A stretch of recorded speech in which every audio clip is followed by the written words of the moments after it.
Tutor, your first IT job. Build your IT career, 9 months internship program.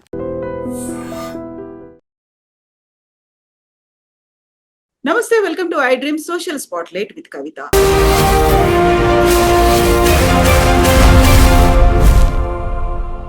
చిలీలో ఉన్నటువంటి telescope atlas ఒక వింతైనటువంటి వస్తువును గుర్తించింది. అది సెకనుకి 60 కిలోమీటర్ల వేగంతో భూమి దగ్గరికి వస్తోంది.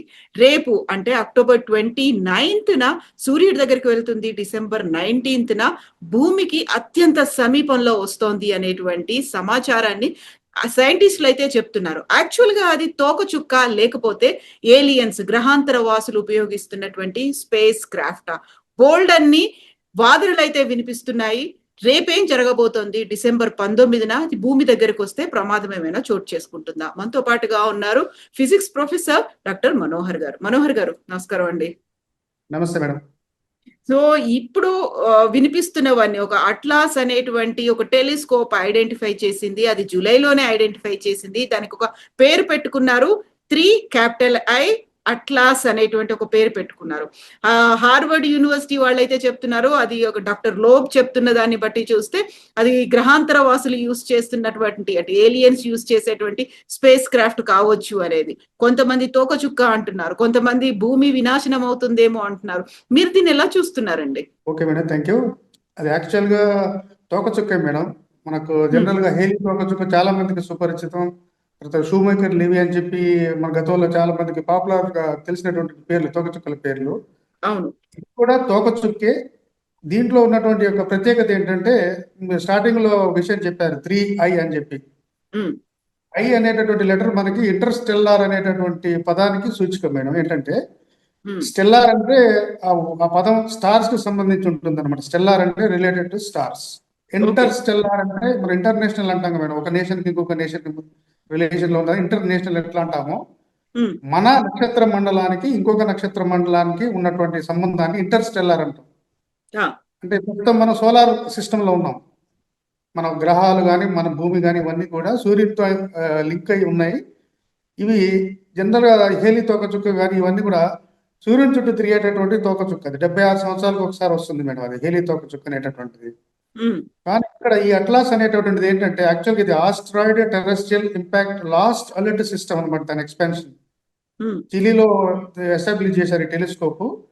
దేని పర్పస్ అంటే, మనందరికీ తెలుసు గ్రహ శకలాలు అంటుంటాం, ఇంగ్లీష్ లో ఆస్ట్రాయిడ్ అంటారు. ఆస్ట్రాయిడ్ అంటే ఏంటంటే, ఈ సౌర కుటుంబం ఏర్పడినప్పుడు, ఈ గ్రహాలు ఏర్పడిన తర్వాత గ్రహాలుగా కాకుండా నక్షత్రాలుగా కాకుండా కూడా చిన్న చిన్న పదార్థాలుగా మిగిలిపోయినటువంటి ఒక పదార్థాలని మనం గ్రహ శకలాలు అంటాం, ఆస్టరాయిడ్స్ అంటాం. ఒక 5 మీటర్ల పరిధి నుంచి 500 కిలోమీటర్ల పరిధి వరకు కూడా వాటి పరిమాణం ఉంటుంది. ఇవి ప్రధానంగా అంగారకుడు మరియు జూపిటర్ మధ్య కేంద్రీకృతమై ఉన్నాయి. ఇవన్నీ కూడా సోలార్ సిస్టమ్ లో ఒక భాగం. అవి కాకుండా మెటియార్స్ అంటారు అనమాట. మెటియార్స్ అని చెప్పి అవి ఉల్కాపాతాలు, మనందరికి తెలుసు ఉల్కలు మన భూమి యొక్క వాతావరణంలోకి ప్రవేశిస్తుంటాయి. అవి మెటియార్స్ అంటారు. ఓకే.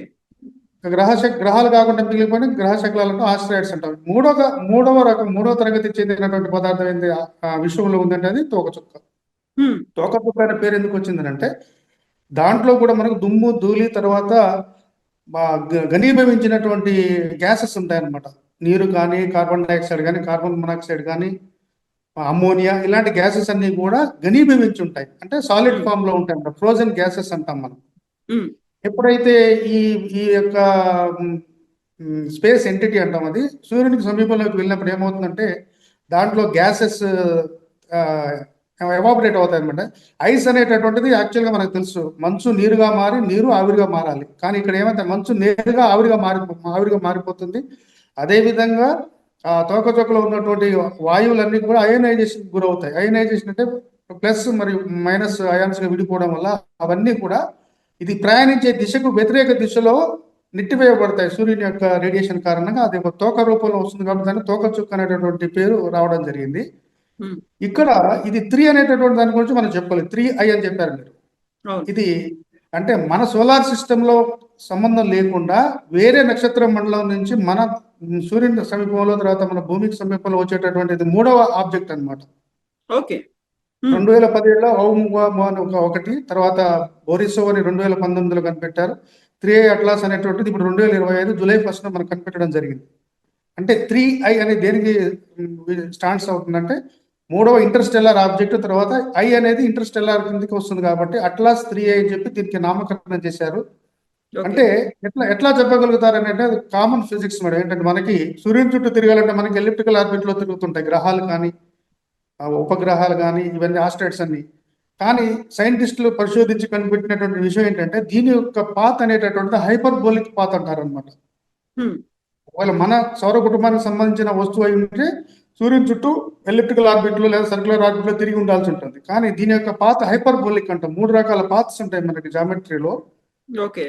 ఎలిప్స్, హైపర్బోలా, పారాబోలా అని ఉంటుంది అనమాట. ఇది హైపర్బోలిక్ పాత్ లో ఉంది కాబట్టి ఖచ్చితంగా ఇది మన నక్షత్ర మండలానికి, మన సౌర కుటుంబానికి సంబంధించి కాదు. ఖచ్చితంగా ఇది వేరే నక్షత్ర మండలంలో నుంచి మనలోకి జరగబడింది కాబట్టి దీనికి థర్డ్ ఇంటర్స్టెల్లార్ ఆబ్జెక్ట్ అట్లాస్ అని చెప్పి ఆ టెలిస్కోప్ యొక్క పేరు ద్వారా దీనికి నామకరణం చేయడం జరిగింది అన్నమాట. ఇప్పుడు యాక్చువల్ గా అది అక్కడ నుంచి మన వైపు వస్తోంది. రేపు అది సూర్యుడి దగ్గరికి వెళ్తోంది. సూర్యుడి దగ్గర నుంచి మనకు భూమికి అత్యంత సమీపంలో డిసెంబర్ 19న వస్తుంది అనేది. మనకి సూర్యుడి దగ్గర ఉన్నప్పుడైతే మనం దాన్ని చూడలేము.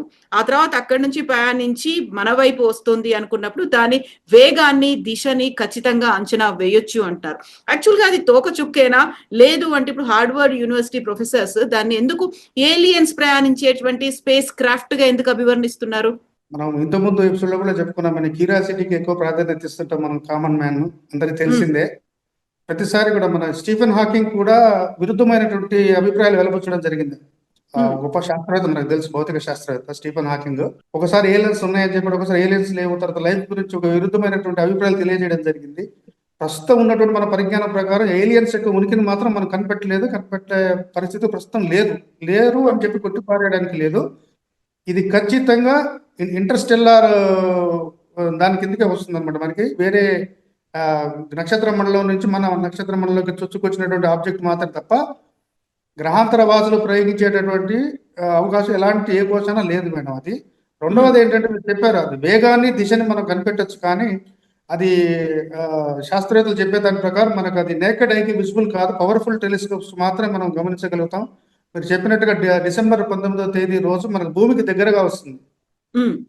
మన వాళ్ళు ఏంటంటే చంద్రుని మీద నీళ్లు ఉన్నాయి అనగానే బకెట్లు నీళ్లు ఉన్నాయి అనుకుంటుంటాం. అదే దగ్గరకు వచ్చింది అనే వరకు 100 కిలోమీటర్, 200 కిలోమీటర్లు లేదా ఢీకుంటుంది అనేటటువంటి భ్రమలో ఉండిపోతుంటాం మనం. దగ్గరకు వస్తుంది అని అంటే దాదాపు 72 కోట్ల కిలోమీటర్ల దూరంలోంచి వెళ్ళిపోతుంది మేడం. చూడండి ఎంత దూరం ఉంటుందో.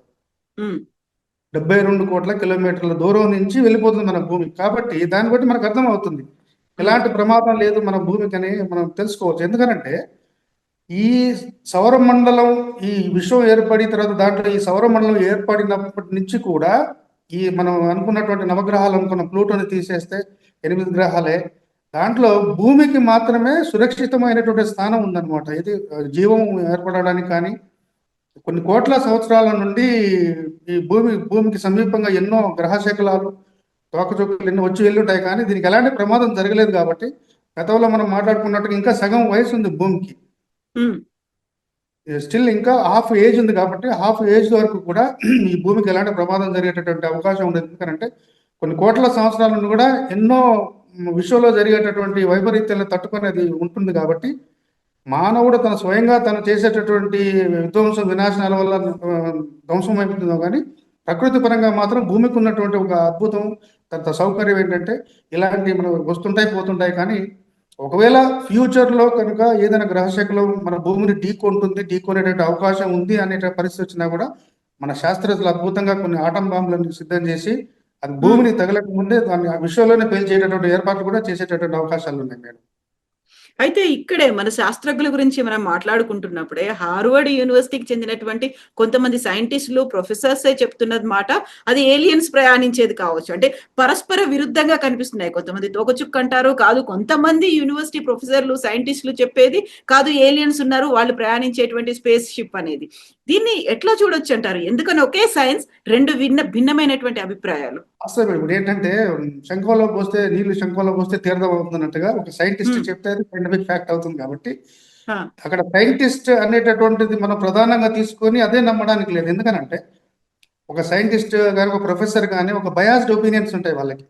ఉమ్, నాకు తెలుసు ఒక శాస్త్రీయ పద్ధతి ఏదైనా ఒక మన అభిప్రాయాన్ని చెప్పాలన్నా ఒక విధానాన్ని శాస్త్రీయ పద్ధతి అంటాం, మన అందరికీ తెలిసిందే, సైంటిఫిక్ మెథడ్ అంటాం. తను ప్రపోజ్ చేసిన దానికి అతను ఏదైనా సపోర్టింగ్ గా చెప్పగలిగేటటువంటి పరిస్థితి లేదు కదా మేడం.